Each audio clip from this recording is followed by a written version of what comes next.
Torej, za začetek bi predstavil z nami gospod Marko Tržanov, soustanovitelj društva in poslovnega kluba Triglav Visi, ki deluje na relaciji Poljska-Slovenija. Od leta 1991 do 2005 je vodil Lek na Poljskem, kasneje pa soustanovil podjetje Senzelek. Lepo pozdravljeni.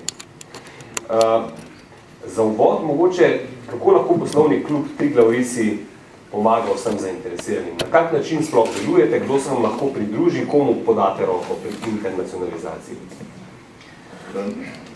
Torej, pozdravljeni, sem mislil, da vas bo manj. Jaz sem zdaj naredil kar obhod vseh razstavljavcev, tudi tistih, ki so dobili priznanja in v bistvu sem jim že tam ponudil pomoč, da lahko pridajo in bil sem presenečen, da 4 ali 5 od njih na Poljskem že delujejo. Torej, če kdorkoli želi, ni nujno, da je to podjetnik, ni nujno, da je to startup, ni nujno, da je to, lahko je to športnik, lahko je to predstavnik velike korporacije, lahko je to partner, družinski, kogarkoli. Mi, se mi zdi, vi ste rekli, da kako bomo pomagali. Vsak se mora najprej sam odločiti. Ko ima idejo, ko preveri, če ima potenciale, predvsem ljudske mislim, in ko približno ve, kako bo projekt financiral, potem se bo odločil, ali bo samo v Sloveniji začel, ali bo šel tudi počasi ven. Torej, mi mu pomagamo in lahko seveda pri iskanju potencialnih partnerjev, se pravi, ali distributorjev, ali če to gre za proizvodni projekt, možnosti proizvodne.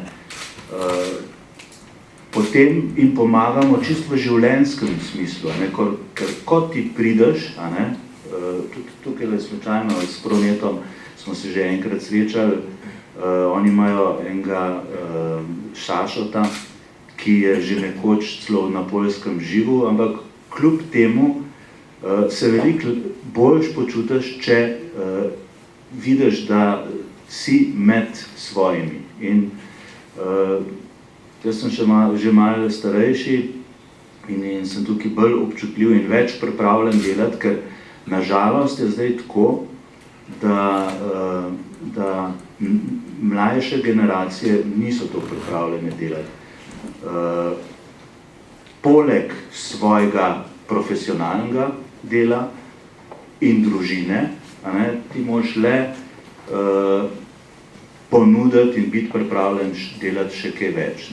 In poslovni klub je to nekaj več. Zadnjič smo imeli en posvet v okviru Spirita. Jaz bom žal tukaj rekel, da v poslovnem klubu je nas zdaj približno 50, to je veliko. Če kdorkoli, ki želi, pride in imam možnost spoznati in si olajšati delo v razgovoru s 50 ljudmi, je to krasno. Ampak ta velike korporacije, Krka, jaz si bom omenil, Gorenje, Lek, itak ni več slovenski, te želje ali pa volje nimajo. Prej je bilo govora sam zadnjo temo sem slišal o CSR-u, in to malo diši na social, čeprav gre za v bistvu tako pomoč, čist poslovno pomoč. In ta mali smo pripravljeni, ta veliki manj, ampak mi znotraj poslovnega kluba skušamo prepričati ta velike, da bojo šli zraven, ker tam je največ izkušen, kljub vsemu.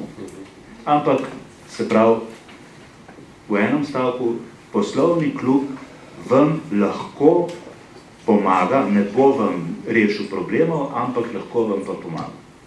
Hvala za uvod. Z nami je tudi gospod Jakob Brenčič, minister, svetovalec iz sektorja za gospodarsko promocijo Ministrstva za zunanje zadeve, ki pa spada pod direktorat za gospodarsko diplomacijo.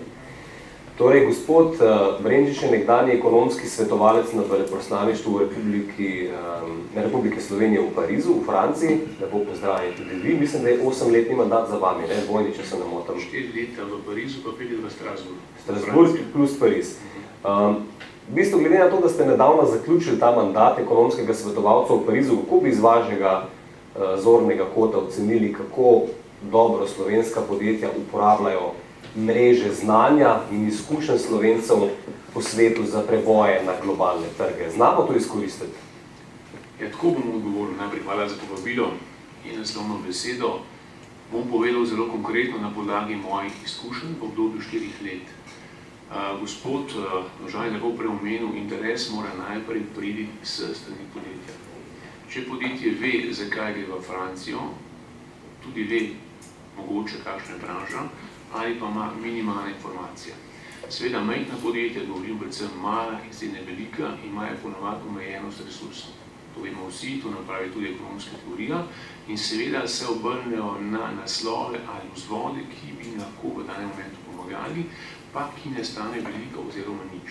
In v tem primeru je na voljo seveda gospodarska diplomacija in njeni ekonomski svetovalci. Konkretno, zgodbe so zelo različne, torej od podjetij, ki deluje v Nemčiji, deluje v Angliji, deluje v Španiji, v Italiji, ne pa še v Franciji. Ponavadi imajo dva vprašanja. Prvo vprašanje je, smo jim posredovali e-mail, pa ni odgovora. Zakaj ne?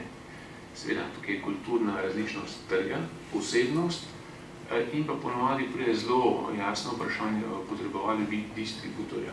Noben pa se ne vpraša, kakšna je branža v Franciji, kakšna je posebnost, kako se komunicira, ali potrebujejo zagonski čas, da se odnosi zgradijo na zaupanju, ki je krajši ali daljši od države do države. Skratka, mi jim lahko damo predvsem, bomo rekel z eno besedo, govorim za Francijo, ponovno vzvod kredibilnosti. Primer je zelo pogost, da je slovensko podjetje odlično, ima vse kvalitetne kriterije, je globalno podjetje, ampak seveda v Franciji podjetje je odlično, sem povedal zelo iskreno, bil sem na 2 pogajanjih z dobrim slovenskim podjetjem, ki je bil, tako mi smo stali za tako mizo podobno, oseba, ki se je odločila med 5 podjetji, je imela vse kljukice na temo slovenskega podjetja. Bilo je pa eno vprašanje kredibilnosti in neprepoznavnosti Slovenije. Kaj je Slovenija? Kako jo Francija opredeluje v segmentu njene geopolitike? Top ranking, medium ranking, low ranking. Ne? In tukaj je ta naš problem, ker je vzvod nekoga z države, v Franciji je zelo pomemben, izredno strateški. Da ima se prav država Francija, ki reče odlično podjetje, rabim pa zavarovalno polico, če se karkoli zgodi v postopku. Da torej prime v navednica za rokav veleposlaništva ali ekonomskega svetovalca. To je tak primer mogoče na kratko, da je bom predolg, me prosim popravite, skratka je pa tako bom rekel, se bom navezal, vsa podjetja so me vprašala, od malih, velikih in slovenskih gigantov. Ker slovenski giganti v navednicah se pa prijavljajo na javne razpise v Franciji. Tukaj pa brez, bom rekel, informacijskega lobija, predogrevanja terena žal ne gre. Zato, ker bom bil zelo iskren v mojem nastopu, ponovadi se slovenski farmacevti ali tehnična podjetja seznanejo ali pa prijavljajo tendere, kjer so v neposrednem nasprotnem pogledu s globalno konkurenco, ki imajo vse vzvode, predvsem pa ogromno denarja, tudi za lobiste. Zdaj, tukaj mi nastupamo zelo preprosto z velikimi podjetji, da damo sporočilo tistemu, ki se bo odločil, da mi smo odlični, bil je mednarodni tender, tukaj je Evropsko sodišče in mi pričakujemo fair share.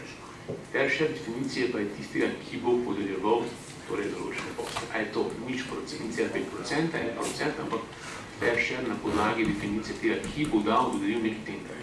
Malo tako čisto nazorno ponazorim, skratka, področje je zelo široko, mislim pa, da je na tujem trgu zelo pomembno, da znamo podjetjem svetovati s tem insightom, kako se dviha, kakšna je poslovna kultura, kaj treba biti pozoren, predvsem pa mislim, da so uspešne zgodbe tiste, kjer je zaupanje v sodelovanju. Da ni samo telefon, želimo to vprašanje kvalitatijo. Če neka resna zgodba, je to duo ali pa mogoče ekipno delo in to pa vedno pripelje do nekega začrtnega, naprej dogojenega rezultata. Samo ta detalj še mogoče, koliko dobite povratnikov, ki se sami podajo na francoski trg, ste jih so probali narediti gverila akcijo, so gotovili, da ni šlo, potem so šli pa hvala. Veste, to je, so podjetja, ki delujejo lahko preko interneta povsem globalno in brez nas. Zavisi od branže in specifike. So pa podjetja, ki ciljajo 4-5 akterjev, mogoče preveč akterja, ki sta voditelja v branži v Franciji, do njih se pa na ta način pride in rabijo oni pomoč, da jih mi pokličemo z našo vizitko veleposlaništva in da odpremo kontakt in da jih povežemo skupaj. In tukaj se naš kontakt tudi konča. Posli so druga domena, ne pa država. Ne. Tukaj pa je, mislim, smo pa nepogrešljivi, če tako rečem, ker drugače gre jezik. Veste, če je recimo eno podjetje, gospod mogoče boljše kot jaz, zelo dobro ali pa prvo ali pa drugo v branži, on ima sigurno 2000 klicev ali pa imenov na dan. Da kako priti do tistega, ki se s tem ukvarja, pa pač vse vzvode treba uporabiti. Mi imamo enega, ki je država, v Franciji, on je za Francijo, to pozna, zelo veliko pomeni. Zelo veliko pomeni. Da se šla kako pripija ali podjetje do ključne vsega do podjetja. Hvala za enkrat. Z nami je tudi gospod Denis Roblek, produktni vodja Proneta iz Kranja. Gre za inovativno programsko podjetje.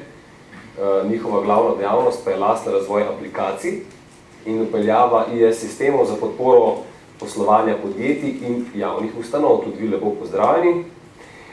Kako bi iz perspektive podjetnika, torej enega podjetja, razložili, na kakšen način se vaše podjetje loteva internacionalizacije? Kdo je lahko recimo vašemu podjetju prva pomoč, prva roka? Jaz bom rekel tako, najprej lep pozdrav vsem skupaj, hvala za povabilo. Jaz bom rekel tako, mi smo recimo uporabniki ali pa potencialni uporabniki vseh teh, če jih smem imenovati, storitev, ki smo jih ravno prej, ki ste jih sogovornika predstavljali. Kar se je potrebno zavedati je to, da tudi oba sta to izpostavlja, je zelo veliko lastnega, lastnega dela, ki ga je treba v to investirati. Pričakovanja današnjih podjetnikov se mi zdijo tako, prideš v en klub, potrkaš na vrata in potem ti ta klub, ali pa bom rekel, ministrstvo ali ekonomski svetovalci ministrstva dajo čarobno palčko in ti si tam. To nažalost, bom rekel, tako ne delja. Zelo veliko dela, truda, energije je treba vse investirati. Predvsem, kar bi pa pozoril, vsako priložnost je treba izkoristiti. Če imate možnost, recimo, da ste povabljeni v nek poslovni klub ali da se lahko povežete z nekim poslovnim klubom, ki vam da potem možnost, seveda, sta dve pomembni stvari, ki bi jih le mogoče želel izpostaviti. Prvo je to, da morate imeti vse neko idejo, gospod je tudi omenil financiranje in tako naprej, ampak bom rekel, iz naših izkušenj je tako, če pridete z neko dobro idejo, imate možnost to stvar predstaviti, vam dajo možnost, da to stvar predstavite in tam bom rekel, dajte si čim več kontaktov nabirati, ker vsak tak kontakt vam bo v naslednjem koraku lahko prihranil, bom rekel, tudi 50 ali pa 100 dni dela. Zelo pomembno se mi zdi to, da ko pridete v stik oziroma ko imate možnost, da nekaj takega izkoristite, se v prvi fazi ustrezno predstavite, noben vas ne bo poslušal 2-3 ure, najte si nek tekst, ki ga boste lahko predstavili v 3-4 minutah in to, kar so tukaj, ta dva sogovornika, ki sta danes to predstavila, to so pač potencialna vrata, skozi katera je lahko vstop mogoče enostavnejši ali pa včasih tudi bistveno lažje. Ne pa zanemarjati tudi seveda vse ostale stvari, ki se dogajajo okoli različni mednarodni sejmi ali pa bom rekel možnosti, ki vam jih ponujajo inkubatorji po svetu ali po Evropi. Je pa seveda to potem vse povezano tudi s stroški, katere pač podjetja moramo nažalost zelo gledati. Ampak bom rekel tako, odločitev je še vedno vaša, lahko spite v hotelu A kategorije v Berlinu, lahko pa spite v nekem hostlu, pa tam še najdete kakšne, bom rekel, prijatelje in tako naprej. Sam, da dobimo občutek za podjetje Pronet, kakšen delež poslovanja za leto 2014 boste imeli realiziran v tujino in kje so vaši glavni tuji trgi v tujini? Za leto 2014, čist pošten povedan, še ne vemo, ali bomo zadeve ustvarjali, ne, bomo pa absolutno v 2015 začeli ustvarjati. Imamo pač predviden obseg nekje 20 do 30 tisoč evrov mesečnega izkupička. So pa za nas najbolj interesantni trgi Avstrija, Nemčija, Poljska in pa vse sosednje države, bom rekel še ostali dve, Italija pa Hrvaška, Madžarska pa niti ne toliko, če se pošten povedan, zaradi razmer, ki so pač tam take. Hvala za enkrat. Gospod Dovžan, vas bi vprašal iz lastne izkušnje utiranja poti pravzaprav na Poljskem. Na koga ste se vi lahko obrnili, ko ste začeli pravzaprav po karieri seveda v Leku za svojim lastnim podjetjem? Kdo vam je najbolj pomagal? Kakšen nasvet bi lahko dal nekomu, ki bo šel podobno pot kot vi kdaj? Kaj mu lahko svetujete? Ja, v tem smislu jaz nisem tipičen primer, zato ker jaz sem od leta 1991 do 2005 rastel in pomagal Leku. Na Poljskem, ne? Smo naredili fantastičen rezultat, ki zdaj samo še raste, žal z drugim lastnikom. Tako da jaz sem bil predvsem v dilemi, ali nadaljevati, ali iti v penzijo in pač sem se predvsem zaradi tega, ker imam zelo ambiciozne in sposobne otroke, odločil, da ustanovim družinsko firmo in smo istočasno naredili to in v Sloveniji in na Poljskem, se pravi en od bivših lekovcev v Sloveniji, jaz na Poljskem, in smo začeli pač žeti sadove znanja, ki smo ga pridobili v prejšnji firmi. Ne? In nam je to zelo lepo uspelo. Na samem začetku smo tudi našli financiranje, ne? Ker jaz sem na začetku vam rekel, ne, kaj je važno, imeti idejo, ljudi in denar. In denarja ponavadi ni dosti in nam je uspelo pridobiti tudi zunanje vire, svoje smo itak vse vložili. No in še celo paradoksalna situacija, ker smo se kar močno zadolžili. Če ne boste benemu povedali, vam priznam, da je bilo to pri Faktor banki tudi. In mi smo lani, banka je med tem pač zbankrotirala ali pa je šla v fazo kontrolirane likvidacije, ampak nam je uspelo vse do centa vrniti. Veste, kakšen je to zalogaj, namesto da bi refinanciral, vse so polna usta, kako je treba, kako bi morale banke pomagati. Nam sicer pomaga, ampak veliko manj, kot bi človek pričakoval. Torej, nisem pravšnji primer, da bi povedal, ampak poznam pa na primer zgodbo dveh slovenskih podjetnikov, ki sta prišla na Poljsko z nič, samo z idejo. Sta ustanovila agencijo Polish Indoor Agency, ki so jo potem preoblikovali. To so te, ki v Sloveniji njihovi prijatelji oglašujejo v stranišču. Na WC-jih, ja. No in danes še vedno poslujejo, preoblikovali so se, ker pač to je treba. In to je en tak primer. Velika firma gre itak svojim startupom, ker ni problem denar. Tako je naredila Lek, je naredila Krka, Gorenje, Eti. Lahko zbereš model predstavništva, naprimer Elan nikoli ni vedno z predstavnikom. Jaz, vsak me vpraša za nasvet, ki vidim ženo šefa poslovnega kluba, ki je v bistvu tudi po svojih izkušnjah izbral isti model. Jaz priporočam prevzem. Se pravi, ali pa rečemo povezovanje, in to v obe smeri, ali pa v tri smeri. Skratka, da partnerja ali pa firma, ki se že s tem ukvarja, kar imaš ti na mislih, se z njo povežeš, jo prevzameš in rastete skupaj. Mi smo to naredili, Senzilab je 3 leta po začetku kupil srednje veliko, prevzel srednje veliko farmacevtsko družbo, Polfa-Loč, in to bi lahko slovenski, nekateri, ki ste mogoče sledili, so lahko videli, da so nas napadali tudi v Sloveniji, ko smo potem tudi v Sloveniji prodajali, da pač čist neopravičene obtožbe, kako smo kvalitetno sporni, kako kupujemo na kitajskem črnem trgu, kar vse ni bilo res, ampak to je slovenska zgodba, ki včasih temelji na fovšiji, včasih na konkurenčnem boju. No, in gremo naprej. Jaz osebno, ki sem danes že v penziji, bom imel še priložnost, da odprem svojo tretjo tovarno, ki smo jo zgradili.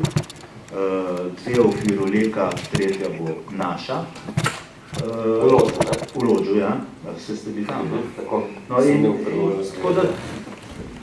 da končam še to zgodbo, predsednik poslovnega kluba, ki ga danes jaz predstavljam, Matej Hojnik, ki je, mogoče to malo temu paže, kar je Jaka govoril, ne?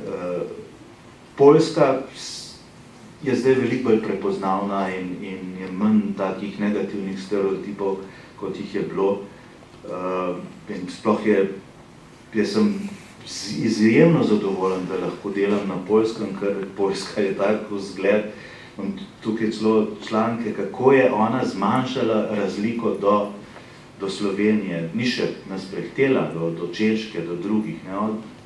To je prav zanimivo gledati, ne? Ampak Matej je na avionu v Financial Timesu videl oglas, da se prodaja neka firma, ki proizvaja zenf in gorčico. Kečap, ne? Kečap, se ste bili tam, ne? No in se je prijavil, takrat je bila še v državni lasti in je brez lobinga, ambasador je sam prišel na podpis pogodbe z izjemno močno tujo konkurenco, uspel prevzeti. V bistvu je to res zanimiv primer iz stališča, da je bil Slovenc ta, recimo temu bad guy, tuji kapitalist, ki kupi tovarno. Ponavljam smo Slovenci ravno v obratnem vlogi.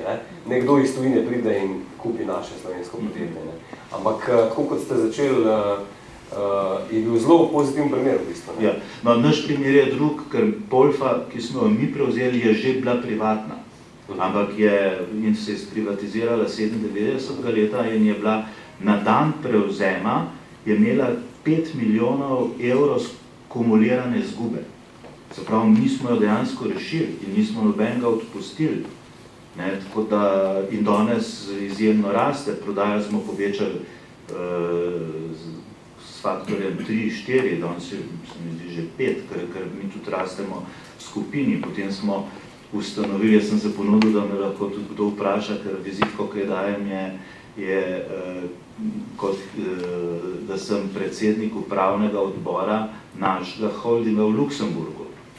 Ampak daleč od tega, da nam je uspelo v Luksemburgu kako davčno optimizirati, prej bi rekel, da nas samo veliko več stane. Ampak iščemo partnere, ki bi prišli radi z nami in partnerje v Sloveniji žal jih ne moramo najti. Pa mogoče, da ne zaidemo preveč na področje tujega kapitala, v tem bo namreč naslednja okrogla miza, da je namreč dobrodošel. Bi mogoče gospod Brenčič vas vprašal, kako je pa v primeru pač države Francije, francoskega trga strg, izkušen, preverjen trg, zelo neki specifikami, ampak Slovenci pa nekako nismo domači na njemu. Kako vidite razloge za to, da slovenska podjetja težko naredijo uspešno internacionalizacijo na tem trgu, predvsem z vidika malih srednjih podjetij? Težko bi vam odgovoril natančno, ali bom poskusil. Jaz mislim, to vprašanje se meni tudi že porajalo. Zdaj najbrž je to, da smo navezli na regijska tržišča, ki jih poznamo, mogoče tudi vprašanje kapacitet, kadrov. Francija je le drugačna, je tukaj jezik, je tukaj druga mentaliteta, je tudi zaprta, zna biti ošavna, če ne poznate preko jezika, in to lahko hitro pusti svoj prekus, da jaz to razumem. Zdaj, seveda, če so možnosti, jaz mislim, da bi se to dalo narediti preko nekega poolinga ali pa branžnega nastopa, ali pa tudi sami podjetja. Moja pisarna je bila odprta. Če je imel podjetje interes, da je imel nekako naslove znanja, pa da so skupaj prišla do nekih potencijalnih partnerjev, enostavno se prime telefon, francosko se govori, metodito poznaš in si vztrajen in greš do sestankov. Potem je pa tako, veste, ko ste pa za mizo, so pa oni zelo občutljivi na človeški šarm in toplino. Rabijo čas, ne? In ko se v sobi začuti ta preboj ledu, je kontakt vzpostavljen. Potem je vse lažje. Jaz sem imel tudi pristop, recimo so včasih rekla podjetja, veste kaj, tale ranke je malo prenizek, ne, tole je pač nek junior, zdaj ko veste kaj, neč junior. Junior je vrata v podjetju, če se bom za vami fajn počutil, ni zakonov, ni pravil, bo on že naredil po svoje, da boste videli bil kontakt, ne. Je treba biti pa zelo potrpežljiv, ker nas mogoče gledaj nička z vidika nepoznavljanjem. Celo je mogoče imeti občutek vzvišenosti. Mogoče to ni pravilna ocena, ampak mogoče človek hiter dobi to nekak ta priokus. Je pa tako, veste, imamo pa tudi referenco, ki lahko smo skozi skupaj, to je Renault v Sloveniji, določene zgodbe so, ki se hiter povežejo, Napoleon in tako naprej. Tako da je, trg je osvojljivo, ampak ne vem, zakaj ni toliko podjetij, to pa tudi sam naredil. Tiste pa, ki so prišla, so imela pa trg analizirati. Tukaj so poslovni partneri, tukaj so imena, to trdnjavo želimo osvojiti, tako da lahko pomagati. In potem pa rep po rep, skupaj, zgrovani in se tudi potem doseže cilj pa za nas je, da imajo radi kontakt, da so skupaj, da jaz čutim spojišče, da so to pa številke in pa poslovne politike in pa meč.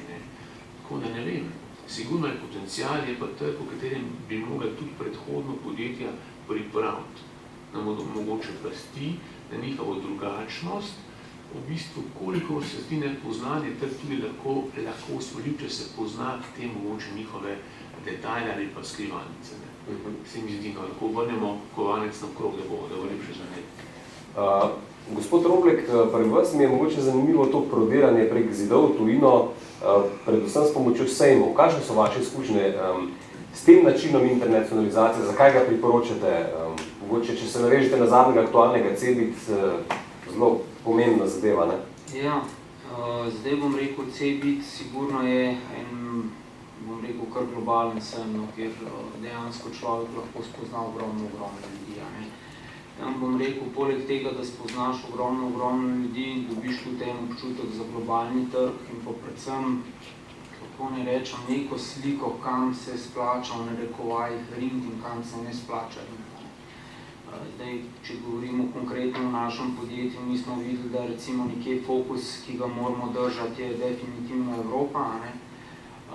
Amerika, bom rekel, za vso svojo mašinerijo IT-ja in tega, bom rekel, ta trenutek ni toliko zanimiva.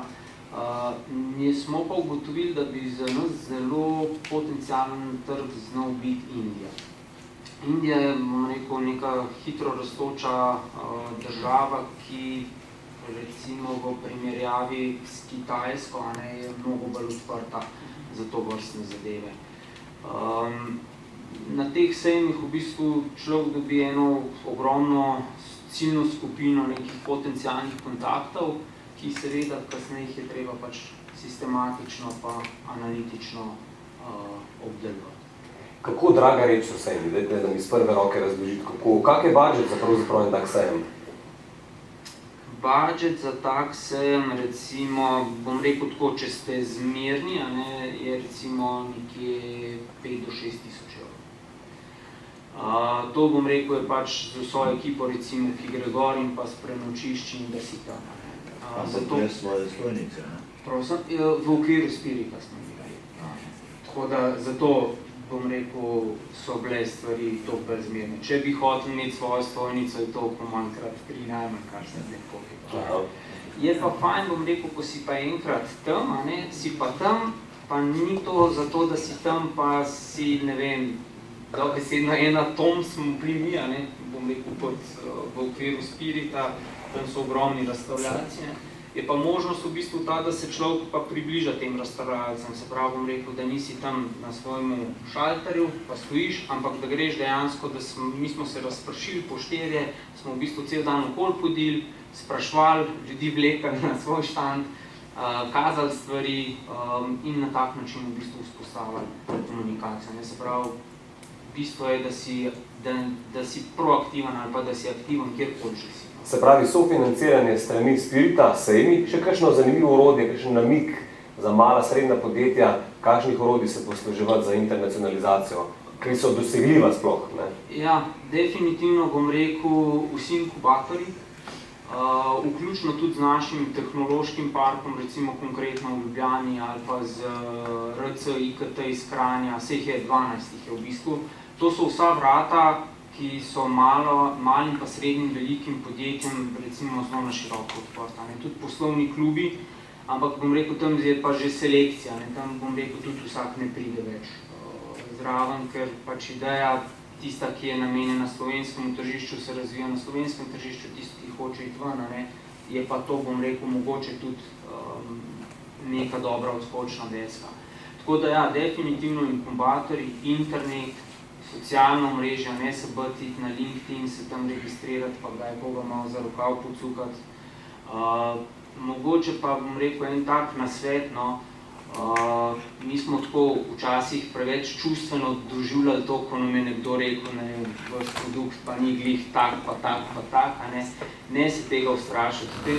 To ni zato, ker on, oziroma oseba, ki komentira to, ne mara tega produkta, ali pa ste ga vi slabo predstavili, ampak on vam pove samo nek svoj pomislek. In to bom rekel, če imate od potencialnega uporabnika neko kritično komentar, verjemite, da je to zelo veliko vredno, da te stvari upošteva. Nažalost je tako, da vseh komentarjev ponavadi ne moš upoštevati, ampak bom rekel tiste, za katere vi vidite, da so smiselni in skladni z vašo vizijo, jih pa definitivno ne upoštevati. Gospod Brenčič, nekaj ste želeli dodati? Hvala lepa. Hotel sem samo dodati, da recimo konkretno lahko na veleposlaništvu vsako podjetje ima brezplačen prostor za sestanke. Tudi je možnost poslovnih pisarn za uporabo 3 tednov. Recimo, da se podjetje odloči za Francijo, lahko pride, ima 3 tedne internet, prostor brezplačen, da razišče trg. Recimo, jaz sem bil dosti spoznavnih sestankov na veleposlaništvu. Je bilo vedno dobro, da smo dobili najprej odziv, da so prišli in vedno je bil pač nek dober znak, če je zdrav država, zdaj se pa država umakne in so nam poslovno pogovarjati. To spet izpostavljam zato, ker nič ne stane. Stroški so pomembni, ko se podjetje odpravlja na nek trg, tako da z tega vidika sem sam to hotel dodati. Če bi pa kdo želel neko podjetje, ki ima že francoske partnerje, jih malce polaskati, se pa tudi lahko uporabim se dobro sprašati, da govorimo, da mi to organiziramo znotraj rezidence ali poslaništva in to so pa tudi zelo pozitivni učinki iz vidika izkušenj. Zelo dobrodošli na Migi, hvala. Ste hodili še dodati nekaj, gospod Žan? Mogoče na obe temi, to, kar je Jaka rekel, bi sam poenostavil, da karakterne podobnosti, jezikovne podobnosti so velik plus in olajšujejo posel. Poljak se zelo dobro počuti pri nas, ni treba, da zna angleščino, francoščino ali nemščino, ker se bo v poljščini zmenil praktično vse. Slovenci se veliko, po mojem, se veliko hitreje naučimo poljščine kot francoščine. In ravno zaradi tega govorim iz izkušenj. Poljaki so ogromni uvoznik zdravil in jugoslovanska farmacija, pa potem slovenska farmacija je vedno bila v rankingu top 10. Kar se pa pomoči tiče, bi pa tudi to rekel, v poslovnem klubu nas je, naprimer danes 50, če se malo mogoče prenapiknem, ampak tam so tudi pravniki, so svetovalci, so bankirji in v bistvu ne samo, da pomagajo, lahko z nasveti, lahko potem tudi operativno, ker če imaš resen namen, zelo hitro rabiš pravnika, ker moraš ustanoviti firmo, lahko tudi pomagamo s poslovnimi prostori in tako naprej. Tako da poslovni klub priporočam. Mogoče samo še to, sem prepričan, da je bilo tukaj sedi, ki ga tudi ta dva trga, ki sta dva zelo dobra poznavalca, zanima. Bolj specifično mogoče Poljska, na kaj bi upozorili, katere niše trendi se tam pojavljajo zdaj, ki so trenutno res in pa morda samo še to, kak imidž imajo slovenska podjetja na Poljskem zaenkrat. Se pravi, pustimo staro šolo, to poznamo, seveda Krka, Gorenje in tako naprej, ampak vejo kaj od nas, kako nas percepirajo? Ja, tam je taka zelo zoprna krivulja, ne, od absolutnega nepoznavanja in mešanja z Slovaško, Slavonijo in tako naprej, smo potem postali zvezde, ne, z vsemi svojimi fantastičnimi kazalci, ne, kako smo najboljši znotraj predvsem novih članic Evropske unije, ampak kar se pa v zadnjem času dogaja, od 2008 naprej, ne, jaz sem le tam najstarejši Slovenc, ne, in vedno, kadar je kakšna afera ali pa informacija, kako bomo zdaj bankrotirali, kako so nam komisarja skenslali, kako verjetno ne bomo dobili nobenih kreditov in tako naprej, ne, me kličejo Marko, kaj so še džeje. Ne. In v bistvu nas začenajo zdaj ne samo prehitevati, celo pomiljevati, ne. Ampak naši proizvodi, naše družbe ali pa družbe, vse firme, ki tam nastopajo, imajo status poljskih družb, ne, imajo pa še vedno dober imidž, ne, zato tudi se dober proizvodi prodajajo, mislim, da smo v rankingu na 5. mestu. Ne. Ampak z ozirom na to, da je Poljska ogromen trg, da je še vedno relativno slabo razvit, ker je bila štartna osnova nizka, a ne, ima notranje povpraševanje izjemno in je največji generator rasti, je tam prostora za vsazga. In vidite potencial, ne? Ja, tudi za startupe. Gor tale, zdaj točno ne vem, kdo je zmagal, ampak tole plovilo, naprimer. Ne? Vse oni že nekaj delajo, potem tam tiste neke klimatske inovacije. Ne? Tudi IT-evci. Sam se morajo predvsem sami odločiti, ne? Neke tržne analize narediti, pripraviti strategijo in priti. Ne?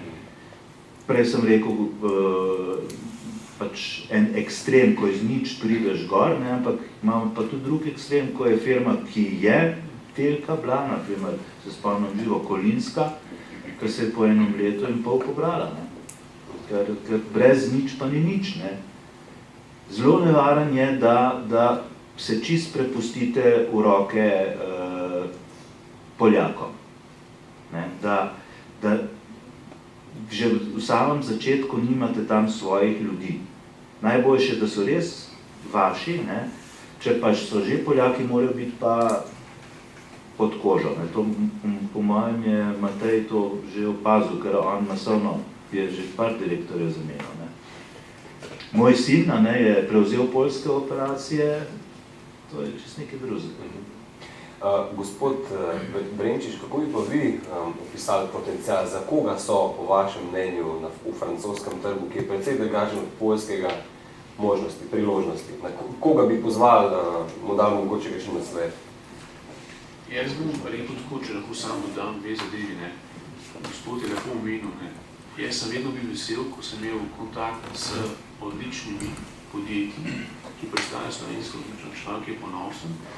In ta segment je primeren za Francijo, ki je zdaj v trg, je pač visoko kotira, so inženjeri, so fiziki, imajo TGV, nekaj so naše civilizacije in tako naprej.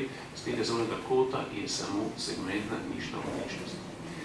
Dve znamki sta me očarali in sem ponosen, da sem tudi Slovenec, je, ko sem šel enkrat v lekarno in je bilo na spremljajo pač vizi reklama za slovenski dom.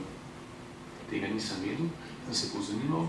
Donat, vsi francoski gastroenterologi in njihova zveza priporoča kot edino in najboljšo zdravilo. Prva točka. Druga točka, ki mi je dala kri v telesu, pa je Pariz in francoska mesta so polna skuterjev in dobrih motorjev. Izpušne cevi so Akrapovič. To sta dve znamki, ki na veliko prodajata Slovenijo v francoskem trgu, ki ga še ne pozna. Po drugi strani nam dobra podjetja pomagajo k imidžu prepoznavnosti države, obratno je pa lahko premo sorazmerno ali v drugo smer. Tako da smo tukaj zelo vzajemni. Še enkrat bom izpostavil, vsa podjetja tehnična, ki temeljijo na odličnosti, ker ni za polovičastvo. Če nas ne poznajo, moramo biti vsej malce boljših francoskih podjetij ali globalne konkurence. To je čista moja ocena zaznava.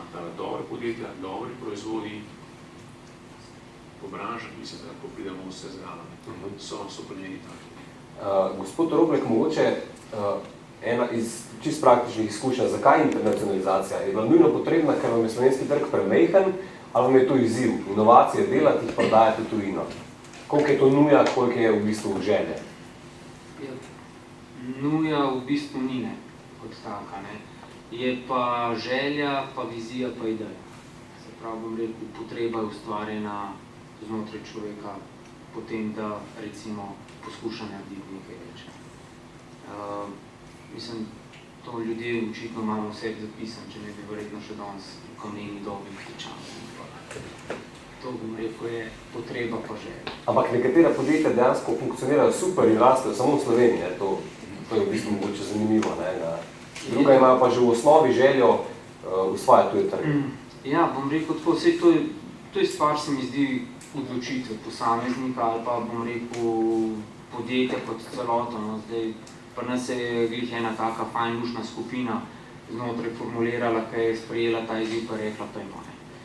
In ko enkrat rečeš pejmo in ko začneš, bom rekel, idejo graditi in rečeš takole pa takole približano, ker smo pač nekje v fazi zaključka analiziranja trgov, da bomo približno vedeli, kam želimo oziroma kam lahko gremo, kam želimo. Želje so drugo, kakor so dejanske potem možnosti. Se mi zdi tako, da je treba si začrtati neko idejo, dati nek izziv, postaviti nek cilj in iz tega potem ven zrastati. Je pa tako, lahko ostaneš tle, imamo, tako kot ste rekli, res je veliko podjetij, ki ostane, bom rekel, v Sloveniji, nekatera, bom rekel, probajo pa se opečejo, nekatera probajo pa niso dosti ustrajna, tako da nekatera pa normalno tudi produktov nima primernih, ki bi bila mogoče za tuje trge. Hvala za vaše misli, zdaj bi pa predvsem vas pozval prisotne za kakšno vprašanja. Če ima kdo kakšne detaljne namene, poljski trg, francoski trg, naši gosti so kle zato, da vam kaj pomagajo, odgovorijo, tako da izvolite, če ima kdo kakšno vprašanje. Izvolite. Za gospoda, na kakšen način je oziroma poslovni klub odprt za druge? Kako do vas? Ali prek maila, ali kako, na kakšen način? Ali srečanja prirejate, ali kako? No, ravno včeraj žal mene ni bilo, ker imam neke zdravstvene težave, ampak nisem kužen, imam je volja. Sem moral biti. Tukaj smo imeli martinovanje. Malo predvčerajšnji, ker včeraj je bil državni poljski praznik. V bistvu, da je to tam malo gimnastike je vedno potrebna, zaradi tega, ker kot poslovni klub in kot društvo moraš poročati Spiritu, Spirit pomaga in jaz sem bil zdaj 4 leta že v kontaktu s Spiritom in sem imel nazadnje vam dosti dobre izkušnje. A ne, Denis? Ja. Da so, jih je treba pohvaliti, tudi diplomacijo je treba pohvaliti. Naš poslovni klub se imenuje Društvo poslovni klub Triglav Risi. Če vpišete v internet, v Google Triglav Risi, se bo pojavil šef, telefon, lahko pokličete, jaz vam dam svojo vizitko, lahko pridete gor.